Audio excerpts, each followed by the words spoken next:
if you've got kids and you want to give them the best shot at life, pay for private schooling or maybe even university, then you're going to want to watch this video, because today I'm here with a senior financial planner, Matthew Prentice, and we're going to unpack everything you need to know about education bonds.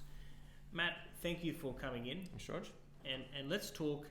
Last week I did a reel actually, about how I have got 3 education bonds for my 3 kids, and how it's something that we do a lot of in the business. And I was overwhelmed with how many people ask me, what is it and how does it work? So I thought I'll jump on and let's do a YouTube video. Let's do a long form one and explain everything.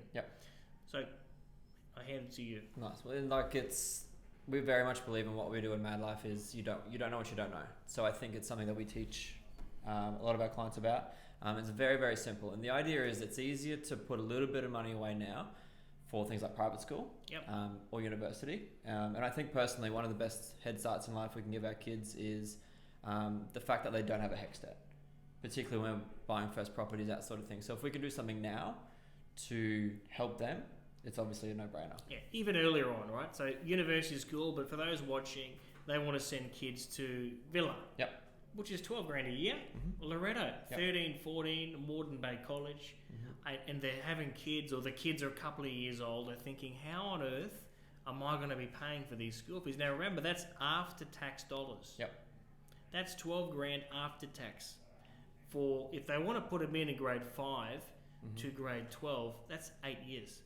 If you have one kid, that's 100 grand a year. Sorry, not 100 grand a year, 100 grand over 8 years. If you've got 3, that's over $300,000 after tax. How do you afford it? So for the people watching this, I'll have 1, 2, 3 kids, they're young. How do you come up with how much money you need to put down it? And also, what is an education bond? Cool. So an education bond, firstly, is just a different product to invest in. So traditionally, we've always sort of brought up the same way, have a little Dolomites account, little savings account, money sits in offset, getting a little bit of interest, which potentially is taxable. The idea of an education bond is the same idea. Park some money, have it invested in a similar way that the super funds are, and let the work be done for you. And I feel like we're very good at paying bills, so it's a great little concept, and it's easier to pay a bill of $300 a month versus saving $300 a month. So the idea is to have something simple, set and forget, savings plan style, which we can then feel good about the fact that we're starting to help ourselves as well as our kids to make affording things like private high school or those even just out-of-pocket expenses for laptops, tutoring, those sorts of things, to make those things that we want more realistic. So for those watching, their option is they can save money in a traditional savings account, which is taxed. Okay, because you earn interest, which is an income, so you get taxed at your marginal tax rate. Or you can use an education bond to fund your kids' school fees, which is invested like our super. And that is invested in shares and so on, and we can receive dividends. And that is then just reinvested. And it's a tax haven, because if you have it for how long? 10 years? Everything after 10 years, which is one of the really attractive things, is everything after 10 years, firstly, no matter what it's used for, is tax-free. So it's no capital gains tax on the growth. And then the second big benefit, why that education word is important, is because when you do use it for education, as well as the tax-free component, a portion of what you receive is a tax refund. So it's really, really attractive for, firstly, just having something in place, but also as an investment itself. It's going to grow better than a traditional savings account over a long time. And to get it tax-free and a tax refund, it's just a very good product. It makes a lot of sense. It makes a lot of sense. How do you work out how much people put in to cover the fees, or all of it or half of it? What do you start with? And it's a good point. So there's 2 ways to do it, because obviously it's easy to say, go and save $300 a month, you'll be fine. There's the real world version of there's only so much you can do. So there's 2 ways. The easiest way is to go, right, 2 boys, want them to go to Villa, it's going to cost this amount of money, 8 years, reverse engineer if I put this amount up front, this amount ongoing. So you start with a capital amount, like $5 grand or something, or $2 grand. And $200 a month is what we can afford. And so for those who are watching, I might have a mortgage. I might have a car loan. I want to go on a holiday next year because of a wedding overseas. Yep, daycare at the moment, all those sorts of things. So the more, from what it sounds like is, you'll show them what it needs to be to cover 100% of schooling. Yep. But if their cash flow today doesn't allow that, even if we can try and fund 70% of schooling or 50%, I think your future self would thank you for setting that up. Definitely. So, but it comes down to individually the people watching to sit down and do a budget with a financial planner, to tell them, I would like my kids to ideally go to this school. You take all this into consideration and you do up a plan, a game plan, and you set them up. Exactly. Not only with education, funding, other stuff as well, of course. Yeah, exactly. That's one very small piece of the puzzle, but obviously being parents of young kids, care costs, school costs, it's top of mind. So if it's one little thing that we have to think about less, full, like you said, having enough to pay it in full, or even just part, anything's going to be better than nothing.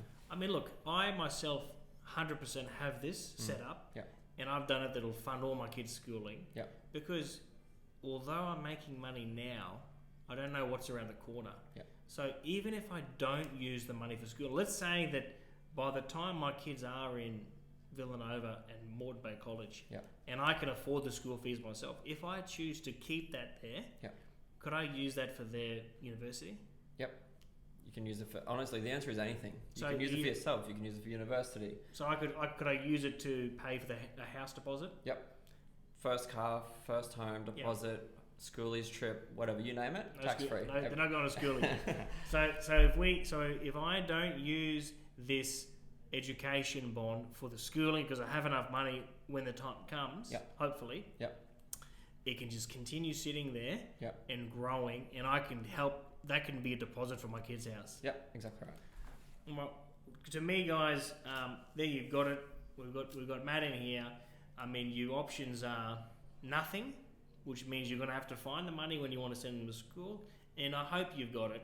But you can plan for it, and rather than put the money in a savings account, earn interest, get taxed, you can use a vehicle called education bond, which is invested.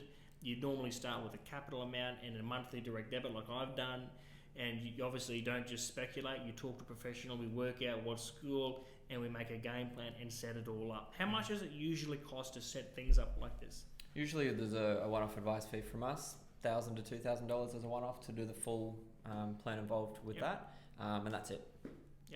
And then it just looks after itself.